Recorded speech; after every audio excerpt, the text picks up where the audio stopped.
जय माता दी। आज मैं सुनाऊंगी पूर्णमासी व्रत कथा। जिसके पास बुक नहीं है, पुस्तक नहीं है या पढ़ नहीं सकते हैं तो आप लोग मोबाइल से भी सुन सकते हैं। पूजा करते समय लगा के रख देंगे और आप लोग पूजा करते रहेंगे, सुनते रहेंगे। आपको या तो पढ़ना चाहिए या सुनना चाहिए, तो आप लोग मोबाइल से भी सुन सकते हैं। मैं पूर्णमासी व्रत की कथा कहती हूँ। द्वापर युग में एक समय की बात है कि यशोदा जी ने कृष्ण से कहा, हे कृष्ण, तुम सारे संसार के उत्पन्न करता, पोषण तथा उसके संहार करता हो। आज कोई ऐसा व्रत मुझसे कहो जिसके करने से मृत्यु लोक में स्त्रियों को विधवा होने का भय न रहे तथा यह व्रत सभी मनुष्यों की मनोकामनाएं पूर्ण करने वाला हो। श्री कृष्ण जी कहने लगे, हे माता, तुमने अति सुंदर प्रश्न किया है। मैं तुमसे ऐसे ही व्रत का सविस्तार कहता हूँ। सौभाग्य की प्राप्ति के लिए स्त्रियों को 32 पूर्णिमाओं का व्रत करना चाहिए। इस व्रत के करने से स्त्रियों के सौभाग्य में संपत्ति मिलती है। यह व्रत अचल सौभाग्य को देने वाला है। भगवान शंकर के प्रति मनुष्य मात्र की भक्ति को बढ़ाने वाला है। यशोदा जी कहने लगी, हे कृष्ण, सर्वप्रथम इस व्रत को मृत्यु लोक में किसने किया था, इसके विषय में विस्तार पूर्वक मुझसे कहो। श्री कृष्ण जी कहने लगे कि इस भूमंडल पर एक अत्यंत प्रसिद्ध राजा चंद्रहास के पालित अनेक प्रकार के रत्नों से भरपूर कातिका नाम की एक नगरी थी। वहाँ पर एक धनेश्वर नाम का ब्राह्मण था और उसकी स्त्री अति सुशील रूपवती थी। दोनों ही उस नगर में बड़े ही प्रेम के साथ रहते थे। घर में धन धान्य की आदि की कोई कमी नहीं थी। उनको एक बहुत बड़ा दुख था, उनकी कोई संतान नहीं थी। इस दुख से वह अत्यंत दुखी रहते थे। एक समय एक बड़ा तपस्वी योगी उस नगरी में आ गया। वह योगी उस ब्राह्मण के घर को छोड़कर अन्य सब घरों को भिक्षा लाकर भोजन किया करता था। रूपवती से वह भिक्षा नहीं लिया करता था। उस योगी ने एक दिन रूपवती से भिक्षा न लेकर किसी अन्य घर से भिक्षा लेकर गंगा के किनारे जाकर भिक्षा को प्रेम पूर्वक खा रहा था कि धनेश्वर ने योगी का यह सब कार्य किसी प्रकार से देख लिया। अपनी भिक्षा के अनादर से दुखी होकर धनेश्वर योगी से बोला, महात्मा, आप सब घरों से भिक्षा लेते हैं परंतु मेरे घर की भिक्षा कभी नहीं लेते हैं। इसका कारण क्या है? योगी कहने लगा कि निपुत्री के घर का भीख पतितों के अन्न के तुल्य होती है और जो पतितों का अन्न खाता है वह भी पतित हो जाता है। चूँकि तुम निपुते हो, वह पतित हो जाने के भय से अतः पतित हो जाने के भय से मैं तुम्हारे घर की भिक्षा नहीं लेता हूँ। धनेश्वर यह बात सुनकर अपने मन में बहुत दुखी हुआ और हाथ जोड़कर योगी के पैरों पर गिर पड़ा तथा आर्त भाव से कहने लगा, हे महाराज, यदि ऐसा है तो आप मुझको पुत्र प्राप्ति का उपाय बताइए। आप सर्वज्ञ हैं, मुझ पर अवश्य ही कृपा कीजिए। धन की मेरे घर में कोई कमी नहीं है परंतु मैं पुत्र न होने के कारण अत्यंत दुखी हूँ। आप मेरे इस दुख का हरण करें, आप सामर्थ्यवान हैं। यह सुनकर योगी कहने लगा, हे ब्राह्मण, तुम चंडी की आराधना करो। घर आकर उसने अपनी स्त्री से सारा वृतांत कहा। वह स्वयं तप की निमित्त वन चला गया। वन में जाकर उसने चंडी की उपासना की और उपवास किया। चंडी ने 16वें दिन उसको स्वप्न में दर्शन दिया और कहा, हे धनेश्वर, जा, तेरे पुत्र होगा परंतु वह 16 वर्ष की आयु में ही मृत्यु प्राप्त हो जाएगा। यदि तुम दोनों स्त्री पुरुष 32 पूर्णिमाओं का व्रत विधि पूर्वक करोगे तो वह दीर्घायु हो जाएगा। जितनी तुम्हारी सामर्थ्य हो आटे के दिए बनाकर शिव जी का पूजन करना, परंतु पूर्णमासी को 32 हो जाने चाहिए। प्रातःकाल होने पर इस स्थान के समीप ही तुम्हें एक आम का वृक्ष दिखाई देगा। उस पर तुम चढ़कर एक फल तोड़कर शीघ्र अपने घर चले जाना। अपनी स्त्री से सब वृतांत कहना। ऋतु स्नान के पश्चात जब वह स्वच्छ होकर श्री शंकर जी का ध्यान करके उस फल को खा लेगी, तब शंकर भगवान की कृपा से उसको गर्भ हो जाएगा। जब वह ब्राह्मण प्रातःकाल उठा तो उसने उस स्थान के पास ही एक आम का वृक्ष देखा और उस पर चढ़कर उस फल को तोड़ने का प्रयत्न किया, परंतु वृक्ष पर कई बार प्रयत्न करने पर भी वह नहीं चढ़ पाया। तब तो वह ब्राह्मण को बहुत चिंता हुई और विघ्न विनाशक श्री गणेश जी की वंदना करने लगा। हे दयानिधे, हे दया विघ्नो, अपने भक्तों के विघ्नों को नाश करके उनके मंगल कार्य को करने वाले हो आप, दुष्टों को नाश करने वाले हो, रिद्धि सिद्धि के देने वाले हो। आप मुझ पर कृपा करके इतना बल दें कि मैं अपनी मनोकामना को पूर्ण कर सकूं। इस प्रकार गणेश जी की प्रार्थना करने पर उनकी कृपा से धनेश्वर वृक्ष पर चढ़ गया और उसने एक अति सुंदर आम का फल देखा। उसने सोचा कि जो वरदान से फल मिला था वह यह है और कोई फल दिखाई नहीं देता। वह धनेश्वर ब्राह्मण ने जल्दी से उस फल को तोड़कर अपनी स्त्री को लाकर दिया और उसकी पत्नी ने अपने पति के कथा अनुसार उस फल को खा लिया और वह गर्भवती हो गई। देवी जी की असीम कृपा से उसके एक अत्यंत सुंदर पुत्र उत्पन्न हुआ, जिसका नाम उन्होंने देवीदास रखा। माता पिता के हर्ष और शोक के साथ वह बालक शुक्ल पक्ष के चंद्रमा की भांति अपने पिता के घर में बढ़ने लगा। भवानी की कृपा से वह बालक बहुत ही सुंदर, सुशील और विद्या पढ़ने में बहुत निपुण हो गया। दुर्गा जी की आज्ञा अनुसार उसकी माता 32 पूर्णमासी का व्रत रखना प्रारंभ कर दिया, जिससे उसका पुत्र बड़ी आयु वाला दीर्घायु हो गया। 16वां वर्ष लगते ही देवीदास के माता पिता को बड़ी चिंता हो गई कि कहीं उनके पुत्र की इस वर्ष मृत्यु ना हो जाए। इसलिए उन्होंने अपने मन में विचार किया कि यदि यह दुर्घटना उनके सामने हो गई तो वे कैसे सहन कर पाएंगे। अस्तु उन्होंने देवीदास के मामा को बुलवाया और कहा कि मेरी इच्छा है कि देवीदास 1 वर्ष तक काशी में जाकर विद्या अध्ययन करे और उसको अकेला भी नहीं छोड़ना चाहते हैं, इसलिए साथ में तुम चले जाओ और 1 वर्ष के पश्चात उसको वापस लौटा लाना। सब प्रबंध करके उसके माता पिता ने काशी जाने के लिए देवीदास को एक घोड़े पर बैठाकर उसके मामा को उसके साथ कर दिया, किंतु यह बात उसके मामा या किसी और से नहीं कही। धनेश्वर ने सपत्नी अपने पुत्र की मंगल कामना तथा दीर्घायु के लिए भगवती दुर्गा की आराधना की और पूर्णमासी का व्रत करना प्रारंभ कर दिया। इस प्रकार बराबर 32 पूर्णमासी का व्रत किया। कुछ समय पश्चात एक दिन वह दोनों मामा और भांजा मार्ग में रात्रि बिताने के लिए किसी ग्राम में ठहरे हुए थे। उस दिन उस गांव में एक ब्राह्मण की अत्यंत सुंदर, सुशील, विदुषी और गुणवती कन्या का विवाह होने वाला था।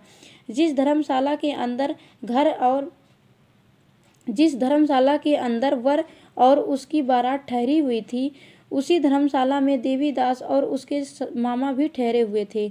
संयोगवश कन्या को तेल आदि चढ़ाकर मंडप आदि का कृत्य किया गया तो लग्न के समय वर को धनुवार्ता हो गया। अस्तु वर के पिता ने अपने कुटुंबियों से परामर्श करके निश्चय किया कि यह देवीदास मेरे पुत्र जैसा ही सुंदर है, मैं इसके साथ लगन करा दूंगा और बाद में विवाह के अन्य कार्य मेरे लड़के के साथ हो जाएंगे। ऐसा सोचकर वह देवीदास के मामा से जाकर बोला कि तुम थोड़ी देर के लिए अपने भांजे को हमें दे दो, जिससे विवाह का लग्न सब कृत्य सुचारू रूप से पा सके। तब उसका मामा कहने लगा कि जो कुछ भी मधुपर्क आदि कन्यादान के समय वर को मिले वह सब हमें दे दिया जाए तो मेरा भांजा इस बारात में दूल्हा बन जाएगा। यह बात वर के पिता स्वीकार कर लेने पर उसने मामा भांजा वर करने को भेज दिया। अपना भांजा वर करने को भेज दिया। उसके साथ सब विवाह कार्य रात्रि में विधि पूर्वक संपन्न हो गया। पत्नी के साथ वह भोजन ना कर सका और अपने मन में सोचने लगा कि ना जाने यह किसकी स्त्री होगी। वह एकांत में इसी सोच में गम निवास छोड़ने लगा तथा उसकी आंखों में से आंसू भी आ गए। तब वधू ने कहा कि क्या बात है, आप इतने उदासीन व दुखी क्यों हो रहे हो। तब उसने सब बातें जो वर के पिता व उसके मामा में हुई थी उसको बतला दी। तब कन्या कहने लगी कि यह ब्रह्मा विवाह के विपरीत कैसे हो सकता है। देव, ब्राह्मण और अग्नि के सामने मैंने आपको ही अपना पति बनाया है, इसलिए आप ही मेरे पति हैं। मैं आपकी ही पत्नी रहूंगी, किसी अन्य की कदापि नहीं। तब देवीदास ने कहा, ऐसा मत करिए, क्योंकि मेरी आयु बहुत थोड़ी है, मेरे पश्चात आपकी क्या गति होगी। इन बातों को अच्छी तरह विचार कर लो। परंतु यह दृढ़ विचार वाली स्त्री बोली कि जो आपकी गति होगी वही मेरी गति होगी। हे स्वामी, आप ठहरिए और भोजन करिए।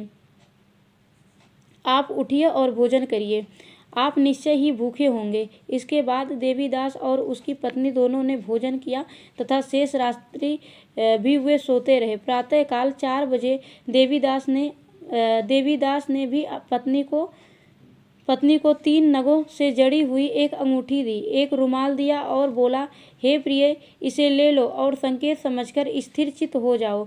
मेरा मरण और जीवन जानने के लिए एक पुष्प वाटिका बना लो, उसमें सुगंध वाली एक नवमल्लिका लगा लो, उसको प्रतिदिन जल से सींचा करो और आनंद के साथ खेलो कूदो तथा उत्सव मनाओ।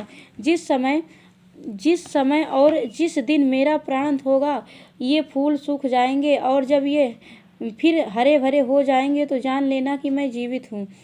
यह बात निश्चय करके समझ लेना, इसमें कोई संशय नहीं है। यह समझाकर वह चला गया। प्रातःकाल होते ही वहाँ पर बाजे गाजे बजने लगे और जिस समय विवाह के कार्य समाप्त करने के लिए वर तथा सब बाराती मंडप में आए तो कन्या ने वर को भली प्रकार से देखकर अपने पिता से कहा कि यह मेरा पति नहीं है, मेरा पति वही है जिसके साथ रात्रि में मेरा पाणी ग्रहण हुआ था, इसके साथ मेरा विवाह नहीं हुआ था। यदि वह वही है तो बताए कि मैंने इसको क्या दिया था। मधुपर्क और कन्यादान के समय जो मैंने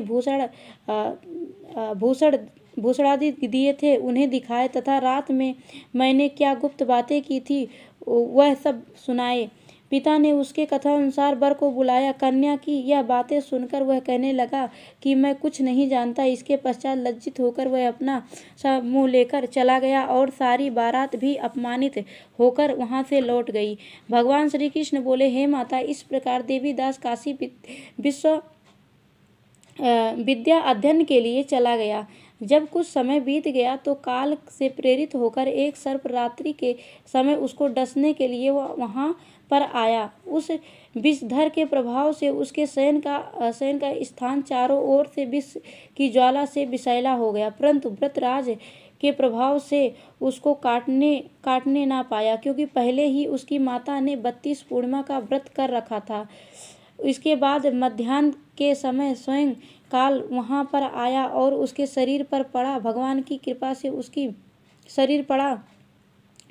कृपा से उसी समय पार्वती जी के साथ श्री शंकर जी वहाँ पर आए। उसको मूर्छित दशा में देखकर पार्वती जी ने भगवान शिव जी से प्रार्थना की कि हे महाराज, इस बालक की माता ने पहले 32 पूर्णिमा का व्रत किया था, जिसके प्रभाव से हे भगवान आप इसको प्राण दान दे। भवानी के कहने पर भक्त वत्सल भगवान श्री शिव जी ने उसको प्राण दान में दे दिया। इस व्रत के प्रभाव से ही काल को मृत्यु छोड़ देना पड़ा। वह स्वस्थ होकर बैठ गया। उधर उसकी स्त्री उसके काल की प्रतीक्षा किया करती थी।